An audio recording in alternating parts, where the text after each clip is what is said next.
niko tatemo barunguka baragira gute barahomba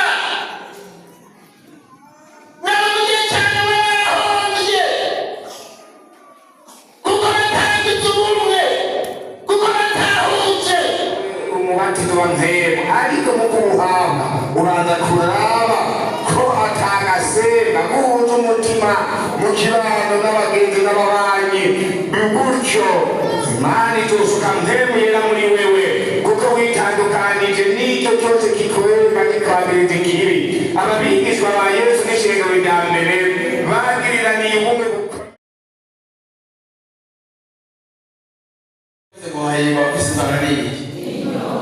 murakoze cyane. Natwe turabaramukije amahoro y'Imana mwese.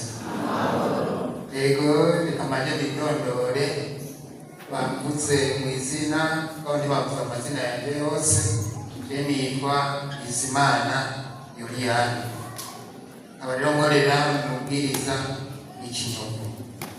Yego ibyo narahakurikiye gateye Ikinyombo, turavugana n'abantu bakeya hasanze kandi narababwiye yuko Imana igiye ubuntu uyu munsi nza gusengera ngaha.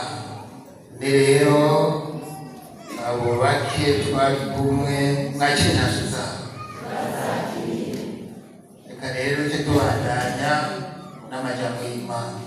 Ngomba dusome ajya mu gitabo cy'Ibyakozwe n'Intumwa. Murabona yuko turi mu minsi turiko turibuka ibyo kuza kwa Mpwemu Yera. Rero dusome mu gitabo cy'Ibyakozwe n'Intumwa, tugomba turabe ijambo ritwereka abantu kugira ngo barongorwe na Mpwemu Yera ikintu nyamukuru dukwiye gukora. Kugira ngo turongorwe na Mpwemu Yera mbega dukwiye gukora iki? Maze iminsi niyumvira turihana kandi twarihana neza. Bamwe baraba abaririmbyi, abandi baraba abakristo b'ishengero, abandi baraba abakozi b'Imana, ariko mugabo hari ikintu mbona Bibiliya itwereka kenshi na kenshi abantu rimwe na rimwe bagomba kwirengagiza, kandi nacyo ari ikintu gikuru cyane. Dusome mu Byakozwe n'Intumwa ajya mu gice cya mbere. Igitabo cy'Ibyakozwe n'Intumwa ajya mu gice cya mbere. Ngiye gusoma by'umurongo waho wa 13. Barihogera turasoma umurongo wa 13 na 14. Tuca dusoma n'ahajya mu gice cya kabiri ku murongo wa 4. Dusome. Bashitseyo barurira bajya mu nzu yo hejuru aho bari basendereye ari Petero na Yohana na Yakobo na Andereya na Filipo na Toma na Bartolomayo na Matayo na Yakobo mwene Alufayo na Simoni Zerote na Yuda mwene Yakobo. Murongo wa 14. Abo bose basenga badahumeka n'umutima uhuye, hamwe n'abagore na Mariya nyina wa Yesu na bene nyina. Ajya mu gice kabiri ku murongo wa 4. Bose buzuzwa Mpwemu Yera batangura kuvuga izindi ndimi uko Mpwemu abahaye kuzivuga. N'aya majambo hano dusomye, aya n'amajambo atwereka cya gihe urabona ko Yesu yabwiye bajya bigishwa biwe ati yarabaseze atandukana nabo agomba kugenda, arababwira ati rero mwebwe ntimuce mwihuta kugenda. Nariyumvira yababwiye burya amajambo akomeye cyane. Abwira ati ntimuce mugenda ngo mujye kubandanya kuririmba, ngo mujye kubandanya gukora Imana, ngo mujye kubandanya mu bikorwa by'Imana, ati kuko hari ikintu kibura mbona mutarabona. Kandi murabizi yuko naho bagendana na Yesu Mpwemu Yera atari maze bose muri we. ukikitwereka icyagihe baje kurwanya Yesu. Hanyuma Petero murabona yari yaciye atora inkota acatangura kurwana, urabona ko yatanguye arondera umutwe, hanyuma bahusha umutwe akororeye. Mbega umuntu yuzuye mpwemu yera yongera gutema ntibari bwabwiye mpwemu yera. Yesu aramubwira ati banza mugende i Yerusalemu kandi mugume murorere isezerano rya Data iryo mwanyumvanye, muze mubone kugenda gukora ibikorwa by'Imana. Bo baca baragenda rero kandi gusomye bose uko ari 11 hajya twasoma, baca baragenda ubajyana n'abagore bose bubaha Imana bahagarimo nyina wa Yesu. Baca baragenda bararorera barasenga barasenga umunsi wa barahera, undi urakurikira undi urakurikira undi urakurikira nk'umuyera ataraza. Hanyuma rero hajya kujya murongo wa 14 avuga ngo abo bose basenga badahumeka ngo n'umutima ugize gute oye. Ni jambo rero tugomba gukwiye bose barasenga ngo bagasenga badahumeka kandi ngo basenga bafise umutima uhuye. Mbega umutima uhuye n'umubiri?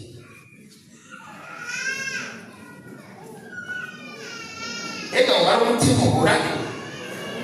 Mbega wari umutima umenetse? Ni mubwira umutima uhuye warukubwiye. Ni ukuvuga basenga bahugije umutima n'inama, bari bafashe umwanya barasubira barisiza hamwe, uwatandukanye n'uwundi, uwufite icyo bapfuye n'uwundi, barajya hamwe ati mbabarira Data, cyagihe narakwirindiye utagikomeza, udatinyange mbabarira, udatimbabarira cyagihe narakononeye tuwe, udatimbabarira cyagihe nariyumviriye ndakwibwira ko none rero mbabarira kugira ngo tubone kwava mwemuyera. Urabona n'iminsi yari yabaye myinshi reka umunsi wanjye n'uwa gatatu iyo minsi zibere mikeya bagezane tugituma mwemuyera turakuza tujye hamwe duhuze umutima. Bakerero barasabana imbabazi barahuza umutima bose ngo barasenga bahujije umutima bafise umutima uhuye ata muntu afise urwango. Hanyuma rero hariya ku murongo igice cya kabiri ku murongo wa 4 twasomye ngo bose ngo buzuzanye ngo batangura kuvuga izindi ndimi uko muhemu abahaye kuzimuka. Tugomba natwe dusenga Imana kandi tumaze iminsi dusenga Imana ngo mwemuyera amanuke aze muri twebwe. Mbega wewe ufise umutima umeze nk'uyu ko nawe mbona urondera mwemuyera? Hari ibintu muri iki gihe usanga bitandukanya abantu kandi ni byinshi, ugasanga biratuma mwemuyera atoza muri uwo mutima. Ni byinshi, abantu baratandukana bivanye n'ubu baturukamo, abandi bagatandukana bivanye n'intara baturukamo, abandi bagatandukana bivanye n'imiryango baturukamo, abandi bakagira ibyo bapfa, bamwe bagapfa amahera, abandi bagapfa amazu, abandi bagapfa amatongo, abandi bagapfa ibindi. Kumbure dushobora kuduka ugasanga abantu baratandukana ariko tubaca tujya hamwe ngo turirimbe ngo dusenge ngo duhabwe mwemuyera. Mbega mwemuyera atoza ari kimeze uko oya. Dusenga Imana kugira ngo turamutse dukorana dusenga twumve twese dusenga duhujije umutima dufise umutima uhuye. Aho niho mwemuyera azoza, mwemuyera akaba mutwere babageni bagiye kuririmba bavuze ngo twirinde urwango ahubwo twuzure urukundo. Siko bagenze twuzure urukundo. Imana itugomba ngo urukundo kugira ngo twemeze kujya iri jambo ry'urukundo riri no mu byano bya kwemeye, mu byano bya kwemeye urukundo ni rutabo n'ibindi bikurikira amahoro, umunezero n'ibindi n'ibindi.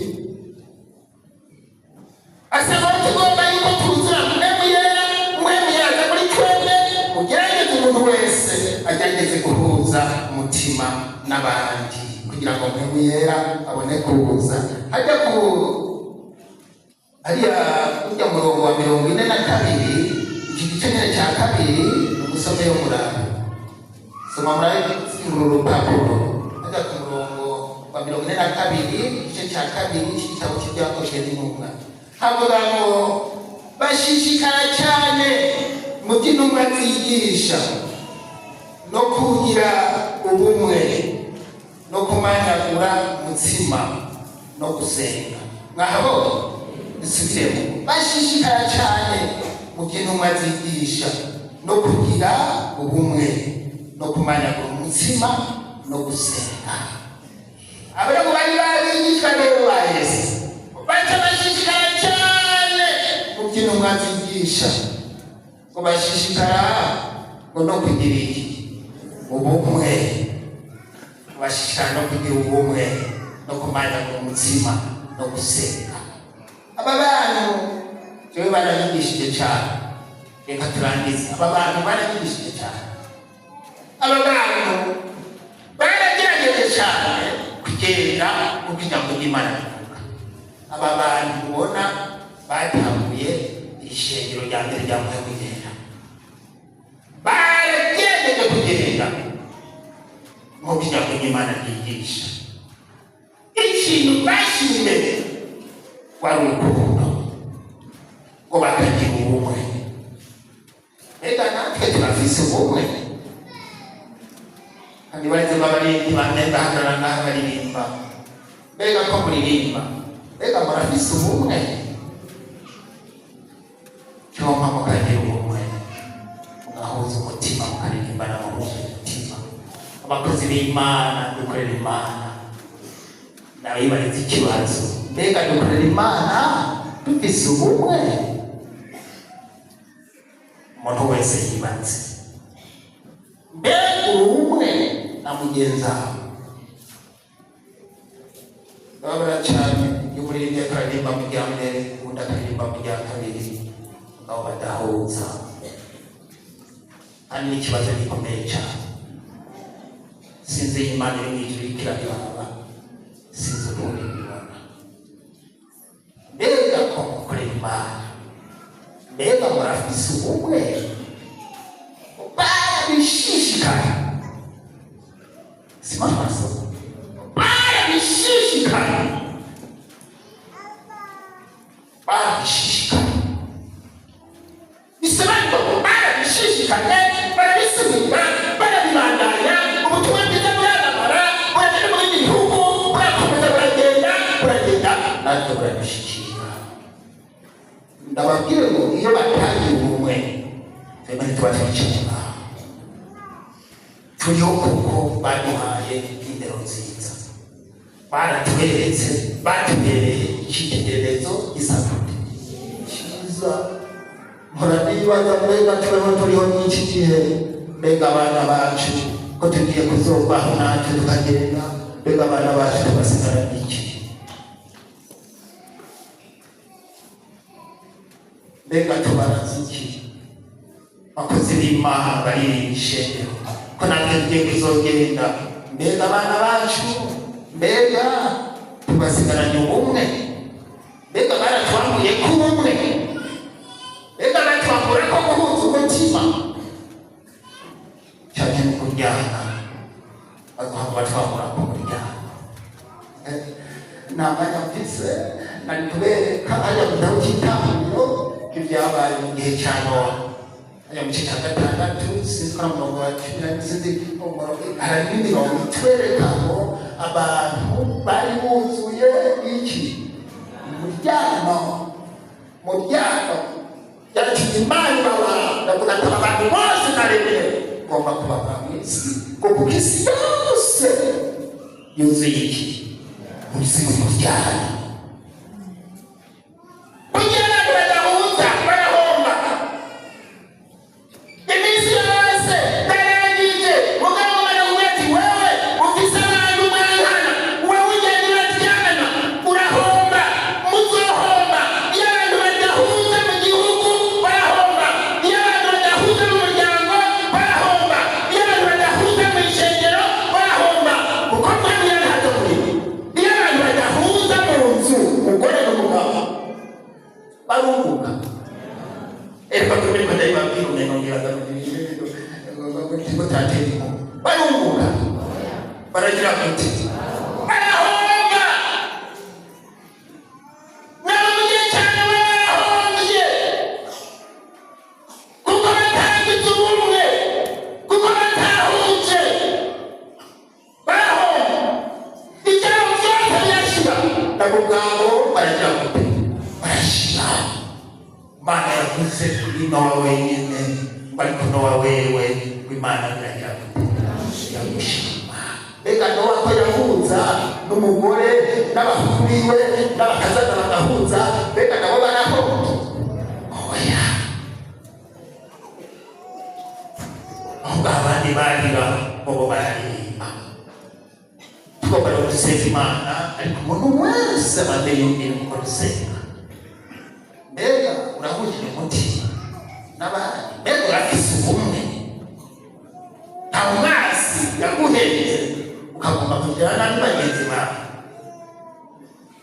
nta mwasi yakugiriye nabi no munsi ugenda urakirira no munsi ugenda urifuza abandi ko bomererwa nabi ukaba umererwa neza mbega kugomba guhemuye mbega warasase imbabazi wa wundi mwapfa byawe kandi narangije Mana mwese bareze turahana rero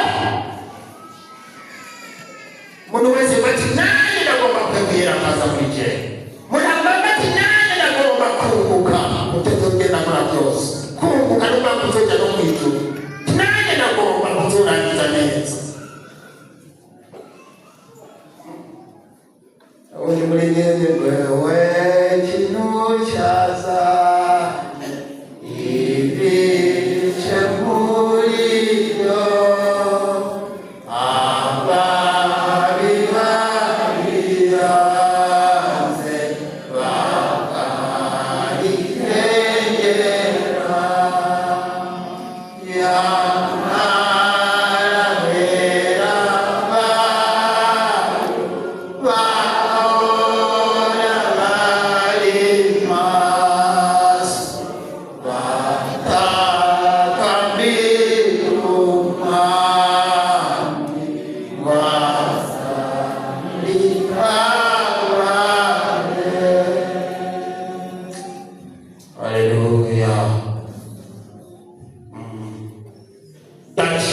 Isa cyatanguye irongowe na muhemuye uno munsi nababwiye natwe turashikirwa ewe kintu cyarizanye mu bice ewe kintu cyarizanye kuri YouTube gikajyana kuri WhatsApp gikajyana ku Facebook bigatuma rubona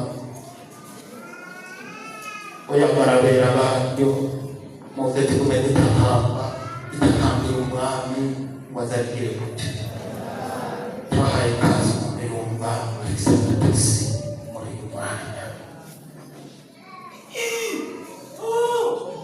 twahaye kazi mu mirumba bituzwa nko muri umwanya twahaye kazi mu nabisi cyaha bene icyaha bituma ishengero rishimariza aya hajya barakwitegereza ati nkana aho aho yatumurambe tutazokwiha ajya bisatusi Ega bajya mu bantu basoma iki ega bajya musangiye Kurani basoma iki ega hajya mu rugo rwabo basoma iki hanze kwa Yesu shengero ry'Imana ni shengero ryera ishengero ry'umugore namwemuye ishengero ry'umugore ishengero ry'urukundo ariko urwaho ntibuzongera mu ijuru. Na Yesu ni urukundo, Imana ni urukundo, n'amangira ni urukundo ariko urwaho ngo kwa Satani. Hari n'abandi bari bagerageza gusa hanze hata mu maraso ya Yesu barishyira ko hakiriho amaraso Yesu ariko arahamagara kugira ngo umuntu wese ntagaho nujya gusanga bakoreye ubusa. Uyu munsi wawe umenya wajya mu bukwe ariko sijya gusa cyakuzanye n'uwo mutima wawe Imana irawugonga, Imana iragomba guhamwemuye nujya usanga bakoreye ubusa.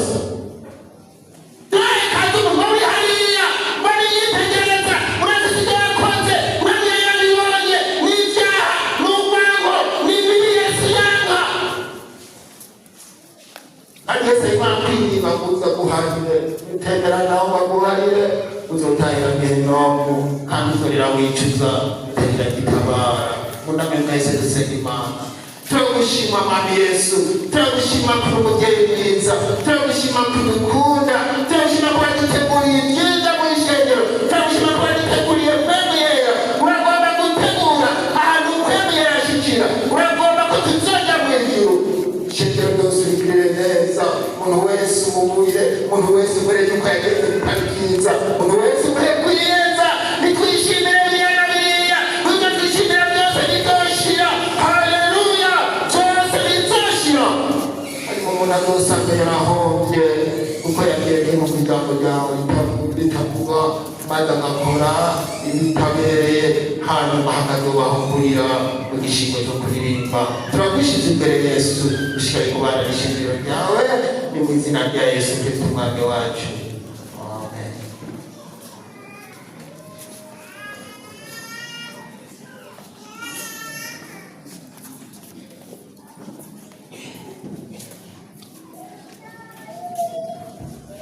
Nuko rero tugomba gusenga Imana, gusengera Imana abo bose baciye bugufi imbere y'Imana, batsinzwe n'ijambo ry'Imana.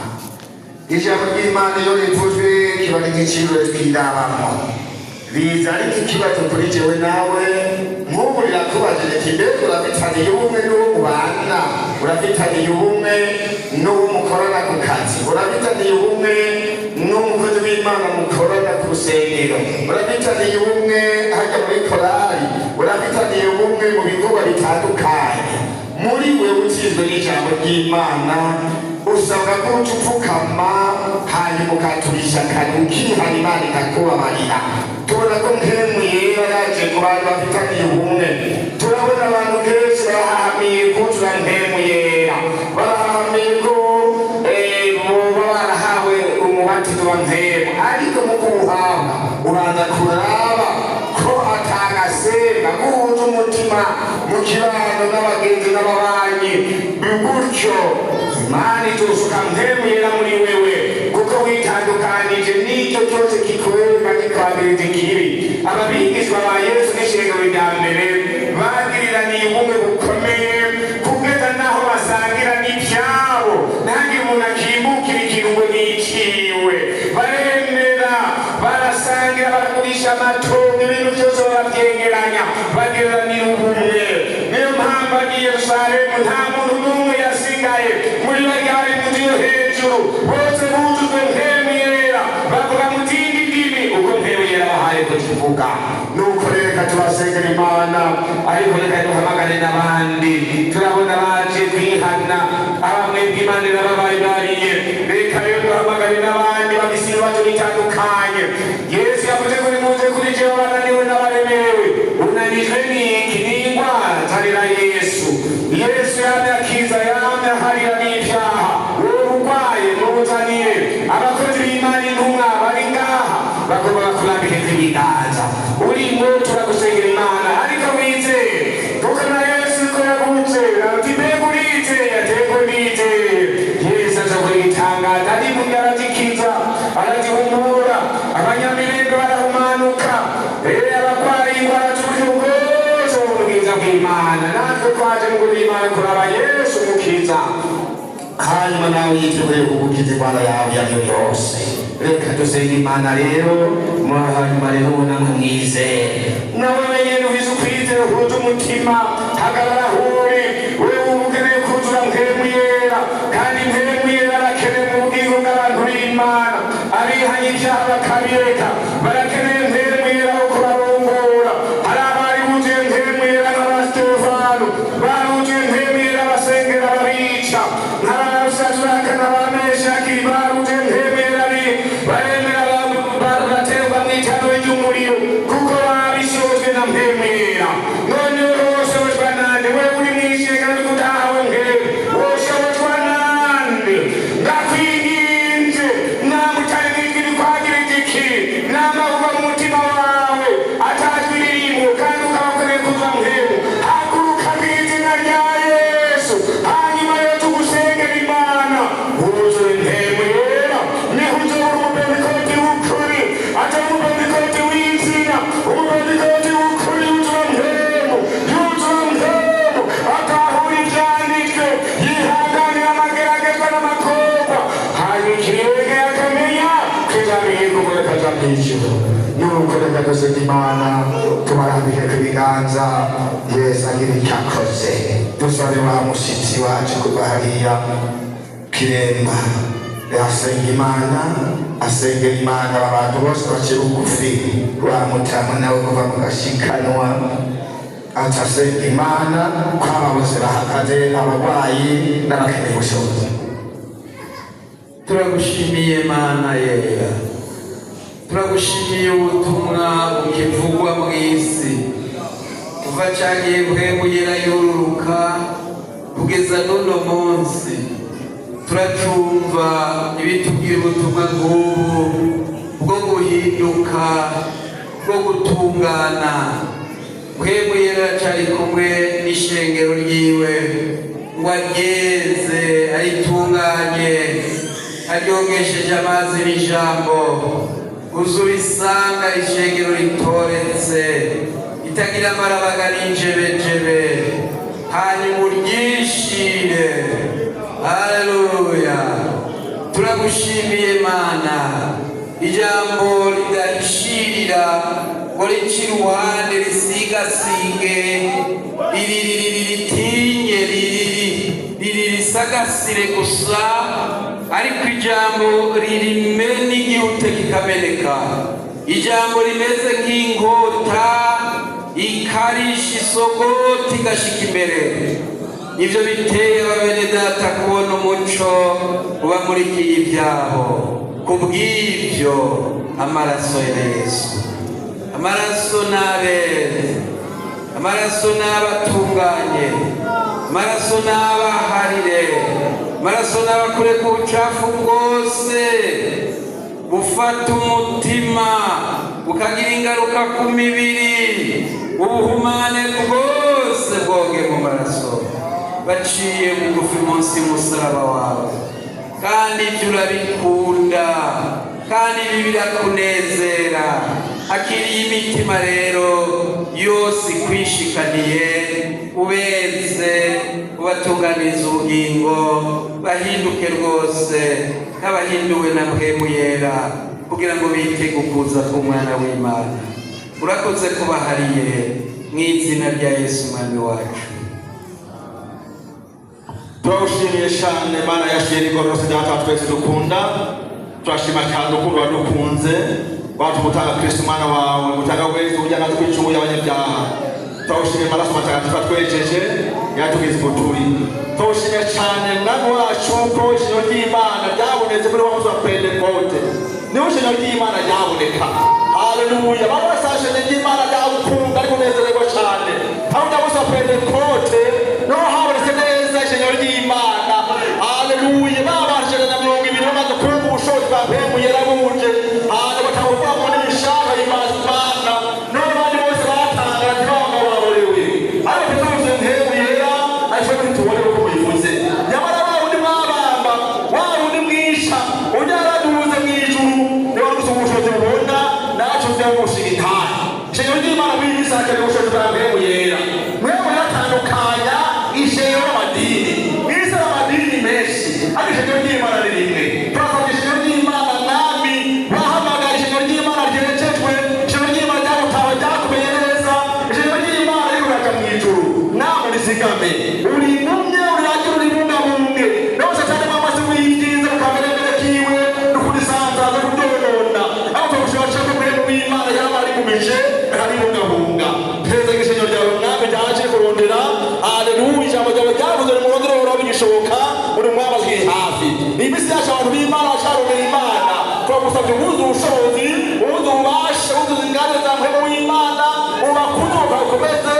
gushimwa neza kandi hamwe n'ibyo twasengera abandi bose bafite ibibazo kuko bavuze ngo muze mwese abandana barebere ngo muze aho undi ndabaruhuka baje baraza mwami baje barahuka bakaronka amahoro byose ndabizi wawe kuko bwawe umutunzi wa byose mwizaje umwana wacu Yesu Kristo amen.